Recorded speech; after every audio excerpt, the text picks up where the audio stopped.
Good job. Well, we've got a great night in store for you tonight. So if you've got your phone out, unless you're taking notes, all of the things that we're going to be sharing tonight are going to be on the Facebook page. So if you're not friends with us on Facebook, get on it. So please don't distract some people tonight. We've got a great night. One of our gals is going to be sharing with you tonight, and it's going to be a terrific night. We're going to teach you some stuff tonight, which will be just terrific. It's going to have some great fun. So what we're going to do is I'm going to introduce, now this young lady, it's her first time that she's been up doing an asset, and so which we're excited about. Part of this is something that she's really skilled in. Part of what she's going to be delivering tonight. It's going to be terrific.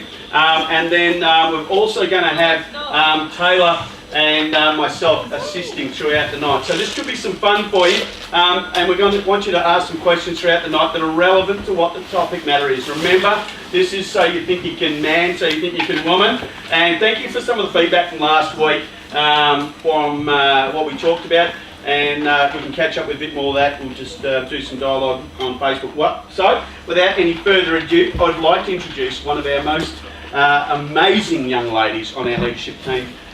Darcy, come on. I'm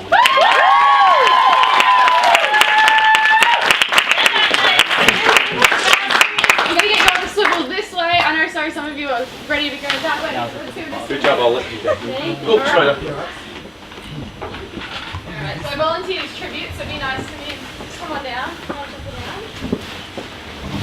To start with, I just want to have a little bit of fun. Oh, yes.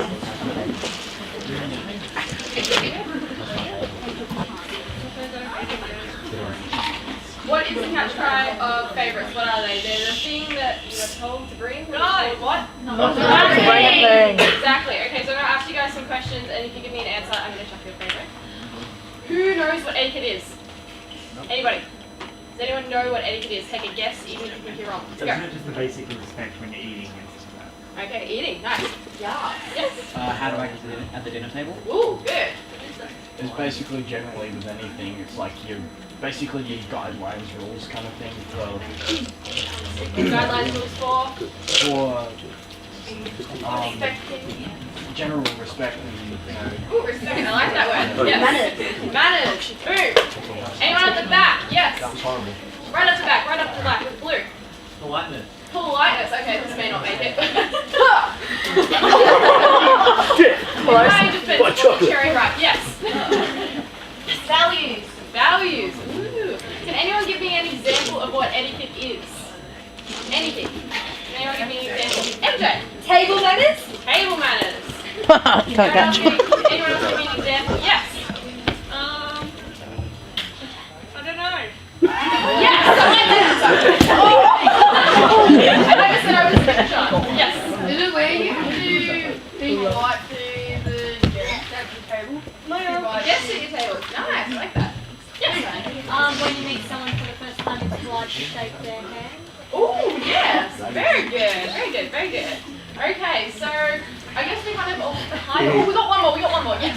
Is it like giving up your seat for like a pregnant or elderly person on the train? Damn Skippy it is. Damn Skippy. So what etiquette really is that it is about mutual respect between everyone. It's not about respect between men and women, it's about respecting everyone around you. And I looked up the definition of what it meant to be polite because I thought it was really important. And sometimes I think we overlook the little things in life, and I think it is really important that we sometimes remember to refocus. I can't find my notes, that's so good. So what we're going to talk about tonight is what it's called, we've called it Etiquette 2.0. Because obviously society is always developing and moving along. So we're talking about what it means to have manners, to be polite, and to be a gracious member of society in 2016. And for a lot of you guys, you're coming into a new world, and this new era of your life where you're going to Friends 16s, you're going to 18s, you're going to 21st.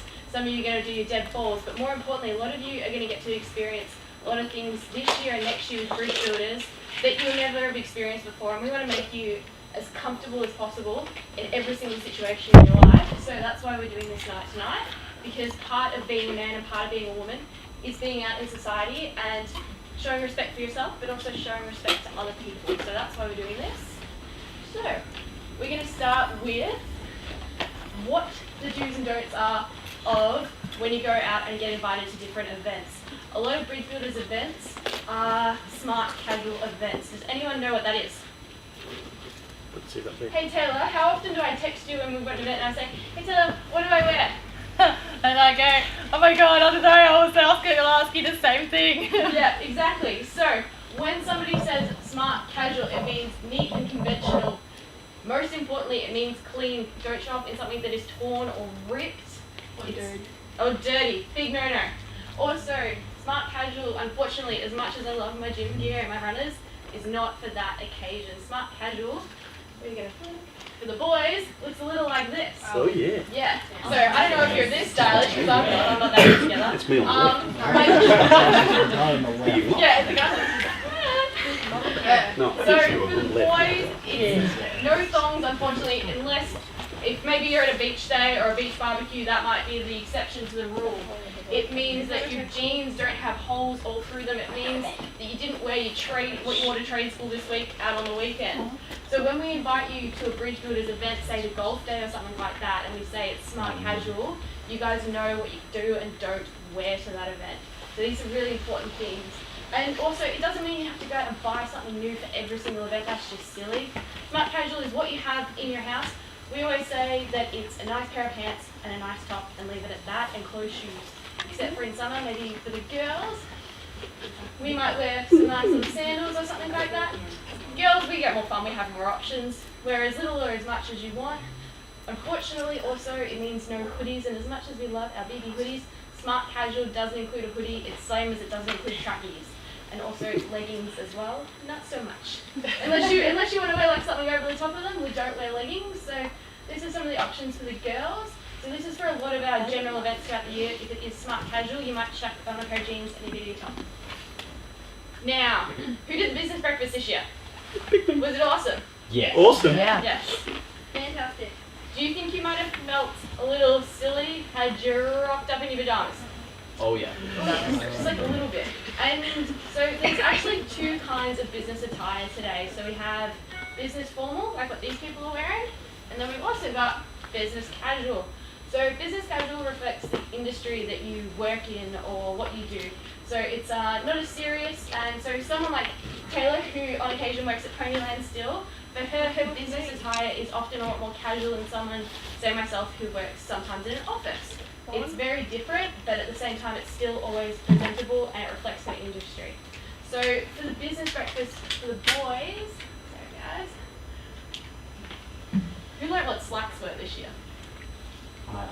What are slacks? Tell us. Me? Yes. Yeah. Okay. Well, they're basically like pants, like suit pants, Yes. and well, I have my dad's ones because I don't actually own my own pair. But they usually have like they're like pure black sometimes, and they have like little stripes or something through them.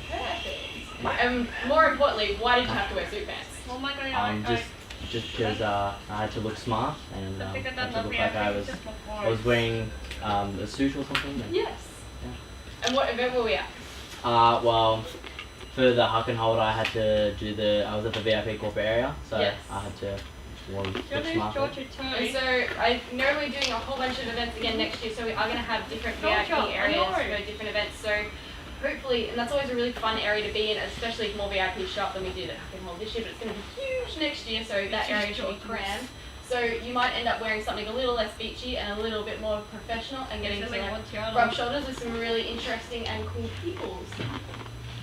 Okay, so probably the other events that we are doing, and this is more kind of for you guys in your personal lives. If you get invited to a cocktail party or something that says cocktail dress on it, I sometimes get really confused a lot of times. You know when you get an invitation and it says something on it, you're like, I don't really know what that means. Can I just wear what I want kind of thing? And this is the thing, you guys, you should always dress in what you want. You should always dress how it makes you feel comfortable. But at the same time, if you've been invited somewhere, it is good manners that you respect whatever dress code that has been extended to you, because there's usually a reason behind it. And also, it's about feeling confident in yourself. And sometimes I know that I've done this before where I've rocked up and I thought, oh, I should not be wearing this. This is just not appropriate for this situation, and I felt very uncomfortable for the rest of the evening. I haven't been able to enjoy myself. So part of that, why people give you a dress code, is so that you can relax and enjoy yourself and feel comfortable for the rest of the evening. So if you get invited to a cocktail event, for the boys, cocktail's a little bit more relaxed. You can wear like any colour of suit that you like. Maybe not hot pink unless you can really rock it. For the girls, it just means a dress that's not floor length. That's all. Or you can, one of my favourite things is Claire, who comes to our retreat. Who of you have met Claire this year? Give her a shout out. Say hi to Claire. Hi Claire. She likes to suit up instead, so that's always an option for the girls. If you don't feel like wearing a dress, don't wear a dress. Wear really nice pants. Wear really, really beautiful places, whatever you like. Yeah, just suit yourself. Okay, black tie. So who here has formals at school? Very good. So this is what black tie means. It usually does actually mean men should wear a black tie, and it's usually a bow tie. But because we're Australian and we're a little more chill and relaxed, black tie is a little bit more casual for us. You don't actually have to wear a black tie. This means a dark suit, and it means a suit jacket. For the girls, black tie is a full-length dress, but you don't have to wear gloves or any of the other crap with it if you don't want to. Now, who's done their deb? Anyone here done a deb? Really? Anyone going to do their deb or being asked to do the deb and are terrified? Nice. So white tie is when guys wear tails and they look like penguins in strange suits, and they wear a white tie and it's like really uncomfortable, and they wear gloves and it's very strange. So when you see people at a deb, debutantes are dressed in what we call white tie. So the guys have got on tails, that's why the girls wear gloves, that's part of white tie. Whenever you see the debutante girls, they'll always have gloves and maybe a little wrist massage as well. So that's part of doing your deb, and it's very old school, very old fashioned. They always look like they should be British and wearing top hats. That's how you know it's white tie. Also, with a lot of these kind of events, if you do get invited to something that is cocktail, black tie or white tie, if you're not wearing that, they won't let you into the venue. Particularly if you ever go to like the races, or if you ever go out to a fancy evening, or you go to a ball or whatever.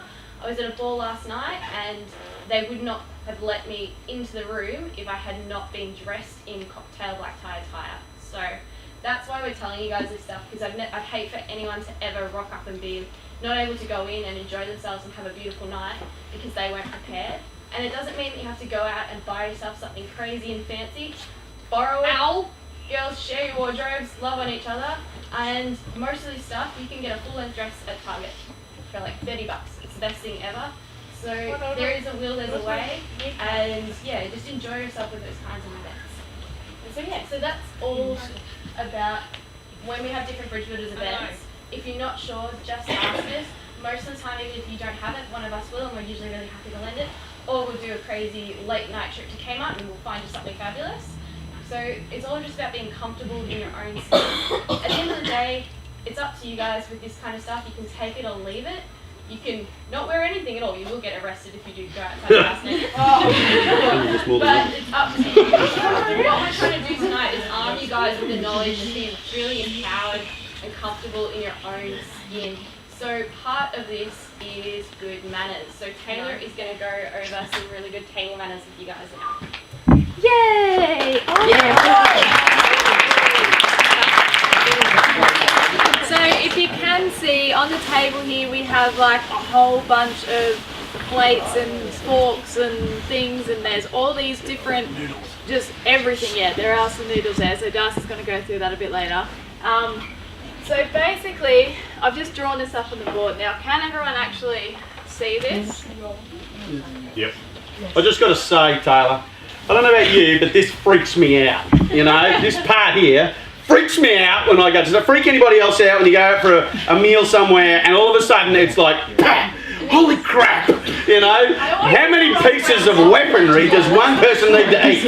I need one fork, one knife, and that's about as good as it gets. I'll even eat my soup with that, you know? So this is really important for you not to be embarrassed, not to be looking... Everybody stuffs it up. I was at Crown last night and the man sitting next to me ate my bread roll and I was furious because I was really hungry. Dude, this is not how we do these things, and I didn't want to be rude and steal the person's next to me bread roll, but then I went until I went to the bathroom and I was like, stolen.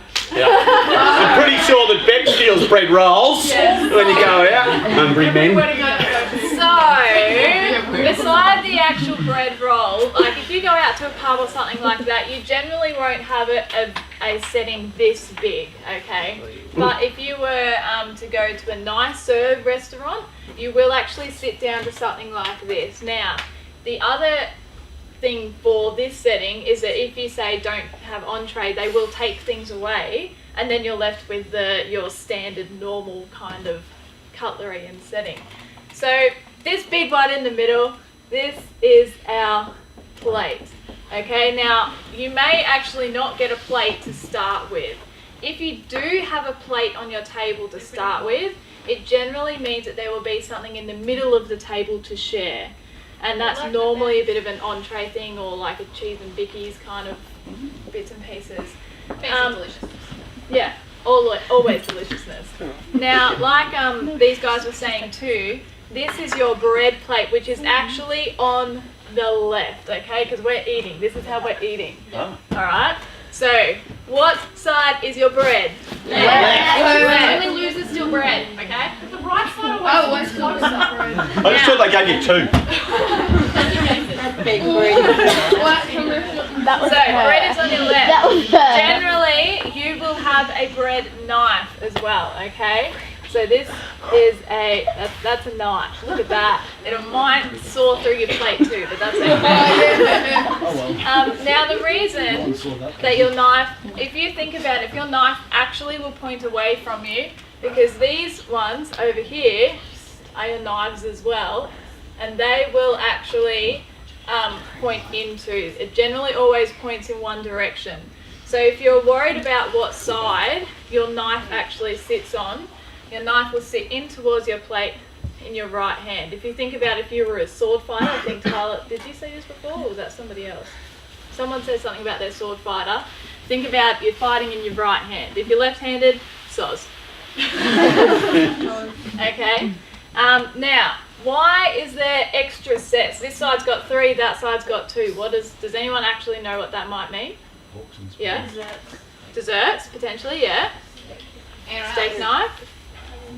Yeah. You start from the outside in, so you have your entrees and your mains and your desserts. Cool. So if you have a look here, see how these outside cutlery are actually a bit smaller than this one closest to your plate. So your entree generally is a smaller meal, which means you will have smaller cutlery, okay? So your knife on the outside and your fork. Chicken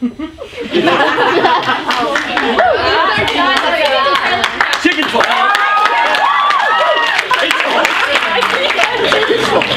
Alright, so then what's this? Spoon. Why would we have a spoon near our knives and not near our forks?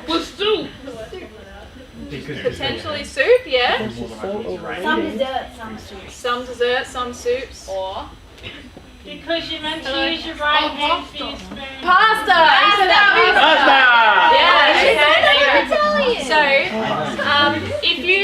if you're say at a wedding or something and you have what's called a set menu, so your menu's actually already designed for you, you don't pick it off the actual menu, then you may even not have this fork at all, you may just have a soup spoon. If you have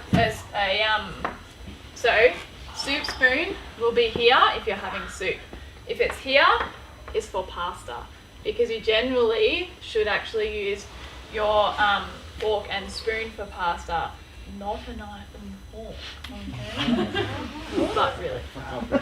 So, then, what do we got? So then what's this? Dessert. Yeah, this is actually a dessert up here. I heard mac. You coming? No, that way. I love your Okay, thanks.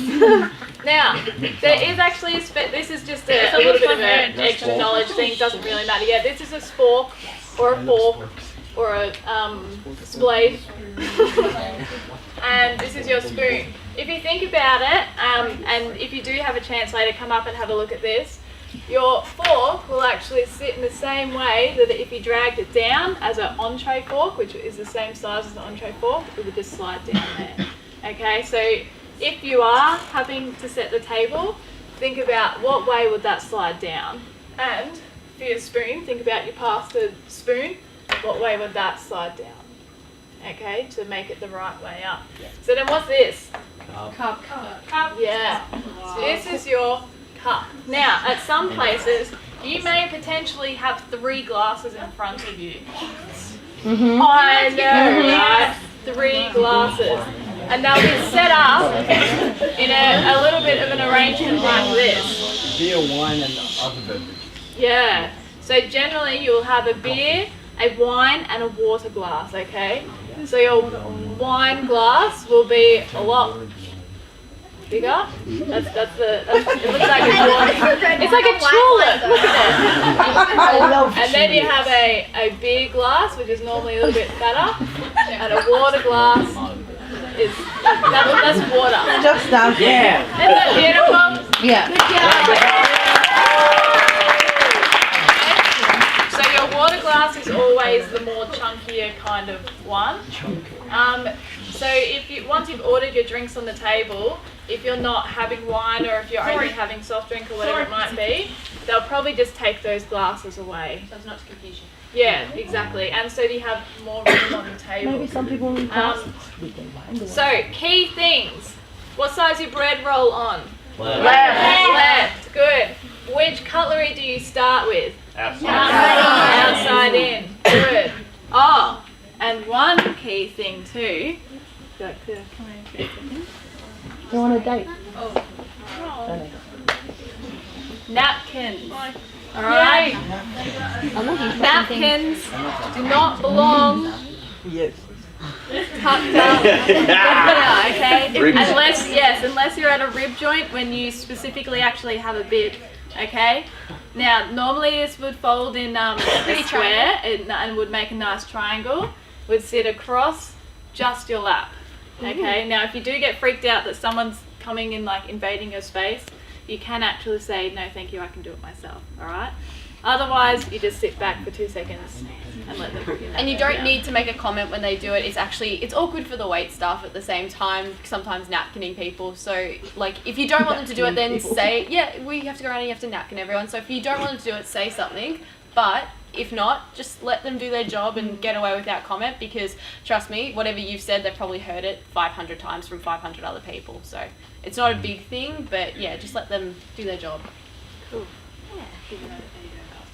Yeah. So I brought you guys in some spaghetti from my work, so it's fresh spaghetti. Who here has never learnt how to twirl pasta on a fork?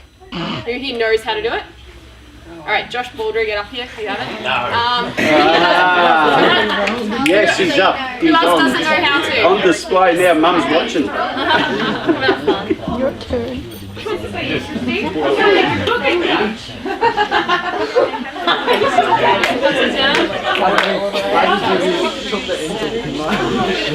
good, I haven't had dinner yet. Well,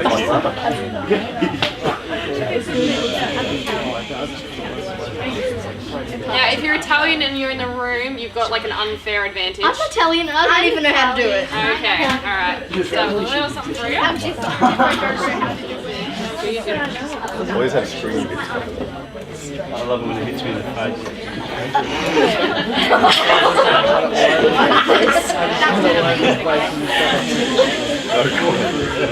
Now, Tay, do you want to show them how it's done? Falter lawns on. Okay. So, what I will get you both to do is pick up your which fork. This is our entree, okay? So which fork should you use? Small fork. Yep, the outest fork, okay? I've only got one Yeah, that's fork. okay. That's just because she used it to serve, so just pretend. I won't touch that. Good job. Alright, your outest fork and your outest spoon, okay? Your the outest, not the one in front, because what's the one in front? Dessert! Good. Oh, why would you need a fork and a spoon for dessert too? Cake. Cake? What if I have ice cream? I can use a spoon for ice cream too. It's purely so that you can actually eat everything on Just your use your plate. fingers. Alright. What's a fork for then? What you guys are going to do, I'm going to be really naughty and steal this. Can I switch hands? No, you can't switch hands, okay? You can't switch hands. I do it all the time. I feel really awkward like this. I normally do that around. But anyway, okay. So what I would like you to do is actually grab a small bit of pasta, okay? So you're not getting in. Okay? Just a small amount. Now, you're not twirling it yet, okay? So that's perfect. Can everyone see that? Alright? That's a bit too small, alright? So then, with our spoon, we're using the corner kind of our plate. Don't bring it up any higher than like your belly, okay, alright. Think about this. Ladies, think of your bosoms.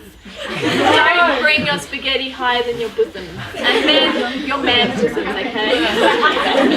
Alright, so in the corner of your plate, you're using your spoon to actually push the side of the spaghetti on, alright? And then you are twirling. Okay? Now what? Perfect! Well done. Keep going. So if you keep twirling as well, guys, so if you keep twirling, you actually have a nice kind of like mouthful size, but you also have stragglers, alright? Good job. You also have stragglers, so you actually listen up guys, you actually bring them both up to your mouth. Okay? But this isn't like a shovel, alright? It's not a shovel, it's just a polite thing. So when you get close to your mouth, then you can take that away and then actually eat it. Do you reckon, is it good? Yeah. It was probably a bit cold. But Oh, Can we eat it?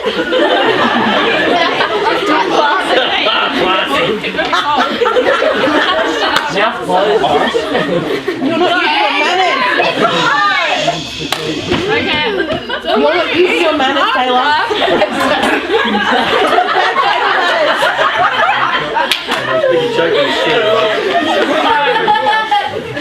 It's like swallowing rubber. Okay, so side of your plate, well in, remember you're not shoveling up, little bits at a time, little bits of heat's better, you can't shove. I can't swallow it. Okay, I'll get there. The oil's perfect. Right, okay, thanks guys, well done.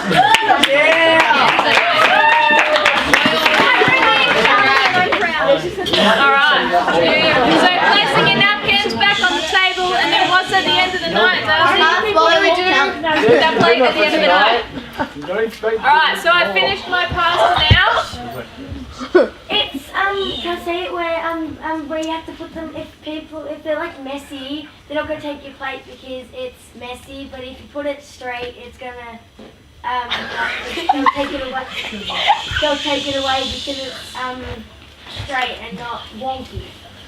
Yeah, you're on the right track. You're absolutely right, yeah? Put your knife and fork together. Yeah, nailed it. Your knife and fork. She was meant to say that. And if you don't want them to make food, you put the knife and fork in as a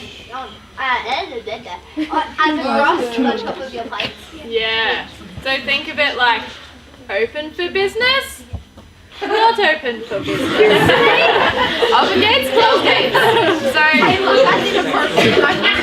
if I'm still eating, if we're still eating, our plate looks like this is really important, guys, because or else you're gonna get halfway through your meal and they're gonna take your plate because they think you're done, or no one's gonna take your plate because they think you're still eating. So if imagine this is my plate. If my knife and fork are like this, I'm still eating. My gates are open. If my knife and fork are like this, I'm finished. I've finished my meal. And what is the one thing I don't do with my napkin, Taylor?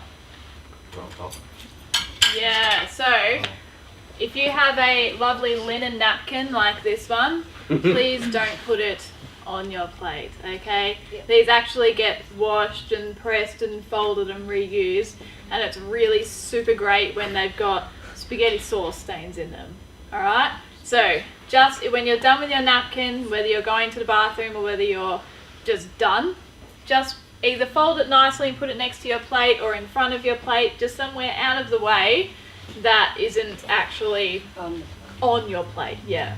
Or on your chair. Yeah, or on your chair. Okay, so the other two key points, when you are out to dinner with someone, family, friend, or anyone like that, it's one of those little etiquette things. You put your phone away. You either, I know we all have busy lives, but I have been speaking to everyone this week that I've met about this asset, and I said, what is the one thing that frustrates you the most when you're out to dinner or brunch or whatever it is with a friend? And they said it's when they're on their phone. There's nothing worse than if you're having a conversation with someone and they're sitting there checking their Facebook feed or Instagram or whatever it is. So that is the number one rudest thing right now that you can do at a table. If you do have to take a phone call, that's understandable. Just apologise, say excuse me, but I do need to take this, and step away from the table. Everyone else in the restaurant doesn't want to hear your conversation. They're trying to enjoy themselves as well, or wherever you're at. Yes, Sally? Can you take a photo of your food then put it away? Ask. Just say, hey, do you mind if I just take a quick photo of my food and then I'll get off my phone? A lot of restaurants really like that, especially if you like tag them in it or whatever, because it's good branding for them.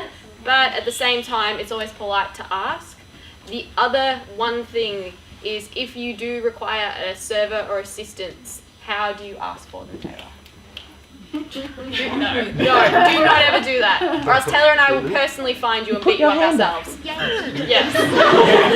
So it's a two-step process. It's a two-step process, and it's really easy. You want to put your hand in the air just really gently, not like hello over here, just a really gentle hand in the air. Make eye contact with whoever your server might be, and just give them a little nod going, just need a little bit of assistance over here. That's it. That's all it is. And once they've made eye contact with you, that's it. If they've made eye contact with you, they know they have to come over.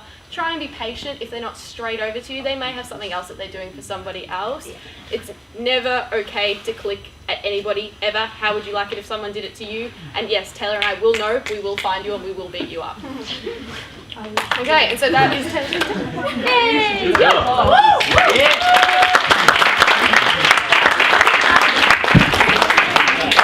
Next, I am going to introduce you to, I don't know if you guys know this guy, this is Phil. Nice, good job. How many of you are learning something tonight? I think I learned something. I'm never having spaghetti is what I've learned, you know. So, here we go, we're going to wrap it up in a minute. Just quickly, what I want to talk to you a little bit about, just in closing, is there's this idea of chivalry. And how many of you have actually practiced chivalry, if you know what that even is? Okay, if you don't know what it is, I'm going to educate. Chivalry is simply, and look, we don't want to get into a big debate, but there has been a movement over the sort of the past 20 years to sort of move away from men showing women honour. It was always this idea that women are independent, strong, they can open their own doors, pull out their own chairs, you know, all that sort of stuff. And so a lot of women saw that as that when men did those sorts of things for them, that somehow it was demeaning to women, like they were less, they were weaker, they were whatever. It actually goes way, way back, you know, a few thousand years, to where it was actually about the protection and the honour of the female gender. And so it was really a cool thing. When I was growing up, that was something that we were taught, you know, it's ingrained in me. So when I walk down the street, for men, this is something you could practice. When I walk down the street, I always walk on the curb side. So if a car is coming, should a car come, it's killing me first and not the females that I may be with. It's a really interesting thing. You may not notice that. There was a post on Facebook a few weeks ago where it said on there, it was just a picture of a guy walking on the inside of a woman, and it said, only a man with manners and chivalry will understand what's wrong with this picture. The minute I saw the picture, I looked at it and said, the guy's on the wrong side. It's just ingrained in my head. And what it does is it gives women a sense of protection. And I will do that often if I'm walking down the street with our team and I feel that, you know, when you go past some people or someone's coming towards you, you get this kind of ooey vibe about them. I will always push the girls to one side and step in front. The girls will see that, and we do that all the time. It's just instinctive that I will just move the girls to one side and walk so that if it's on, it's on, you know? And it's just that protection idea, you know? When if I'm going to pick someone up, if I was going on a date or if I was picking a friend up, I don't rock up with my car and You know, that's what you do with pizza, all right? You don't honk the horn. You don't send her a message, outside, bitch. You know, that's probably not the best way to do it, right? You need car park now, right? It's not the best way, you know, to show men in particular. Practice this, trust me. It will not only impress your lady or your friend, it will actually impress the parents. And it just shows you that you actually have respect for the person. Now, we're not just talking about dating, we're just talking about going out. If you've invited someone out, just get out of your car and go to their door and say, hey dude, you know, or do that, whatever, let's go. You ready to go, ready to rock and roll? It just shows respect for that person. I always open the door for a woman. Every single time. The men that I see doing that, I want to grab them by the scruff of the neck and I say, dude, are you like more hungry than she is? I always do it. It's a pet hate of mine when I see guys walk into a cafe and douche, you know. I will hold the door open, I will allow the woman in first, I even allow the woman to choose the seat that they're wanting to sit at a particular table. So if Darcy was going to be my model, and which she's going to be right now, it's going to come out, if Darcy and I were just going out, we're not talking about dating, we were just going out for a night, you know, just as friends, because we don't want to make it all about dating, because this is just about being a person of chivalry. If Darcy was to sit and she was to sort of do this is about pulling the chair out, not out from under. So if Darcy was to come here, you know, sort of, she would sit, and then she would just kind of do her little lady nudge in as I kind of, you know, as I kind of push her in. Now, does Darcy need my help to sit down? No, absolutely not. What this is saying is to this person you're going out with, is just to say, you know what, I'm just going to make sure you're sweet before I sit down. It's pretty cool, isn't it? It kind of makes you feel kind of, ooh. So we talked about this as manners foreplay, right? It's not about sex, it's just about, this is about treating someone, serving someone more than yourself. And I see young men less and less being taught this, and it just irritates me because I think you have no idea on what it takes to woo someone. Just to bring them in, because I tell you what, you want to attract a lady, treat her right. Treat her good, and I tell you what, she will melt, dude. It's not just about your physique, that's kind of next, right? But the reality is, and that sort of thing where Darcy was saying, don't get out your phone, don't go, oh, I just got to make some notes here, you know,